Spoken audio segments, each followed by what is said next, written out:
ఇప్పుడే మనం చూసుకున్నట్లయితే ఆంధ్రప్రదేశ్‌లో ఎట్టకేలకు రైతులకు సంబంధించి చంద్రబాబు గారు గుడ్ న్యూస్ అయితే చెప్పడం జరిగింది. అన్నదాత సుఖీభవ పథకంలో భాగంగా మొదట విడత రూ. 10,000 అయితే విడుదల చేయబోతూ ఉన్నారనమాట. ఈ పథకానికి సంబంధించి రాష్ట్ర ప్రభుత్వం ఆల్రెడీ ఇన్ఫర్మేషన్ అయితే ఇచ్చింది. మనకి ఆంధ్రప్రదేశ్‌లో ఉన్న రైతులందరూ కూడా గతంలో ఏదైతే రైతు భరోసా పథకం అయితే పొందారో వారందరూ కూడా అర్హులేనని చెప్పడం అయితే జరిగిందనమాట. అంటే కొత్త ప్రభుత్వం వచ్చిన తర్వాత గత ప్రభుత్వం మార్గదర్శకాలు కాకుండా వీరికి తగ్గట్టుగా మార్గదర్శకాలు అయితే ఇస్తూ ఉంటారు కదా!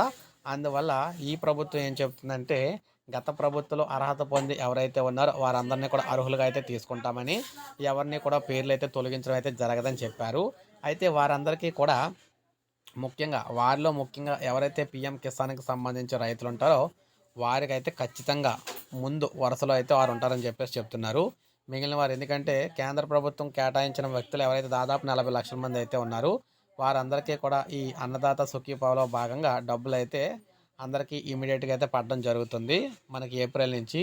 అయితే ఎవరైతే ఈ అన్నదాత సుఖీభవ లేరో వారికి మాత్రం రాష్ట్ర ప్రభుత్వం ప్రత్యేకంగా వీరే డబ్బులు ఎక్స్‌ట్రా ఎయ్యాలనమాట. రూ. 20,000 అయితే వెయ్యాలి. అందువల్ల వారి లిస్ట్ అయితే సెపరేట్‌గా అయితే ఉంటదని చెప్పేసి చెప్తున్నారు. సో, ఏది ఏమైనా ఏప్రిల్ నుంచి ఈ పథకం అయితే అమలు చేయబోతున్నారన్నమాట. ఎట్టకేలకు రాష్ట్ర ప్రభుత్వం ఒక పథకానికి సంబంధించి మార్గదర్శకాలు అయితే విడుదల చేసింది. సో, ఇది మనకు అప్డేట్. ఒక లైక్ చేయండి, సబ్స్క్రైబ్ చేసుకోండి. మన ఛానల్ సబ్స్క్రైబ్ చేసుకోండి.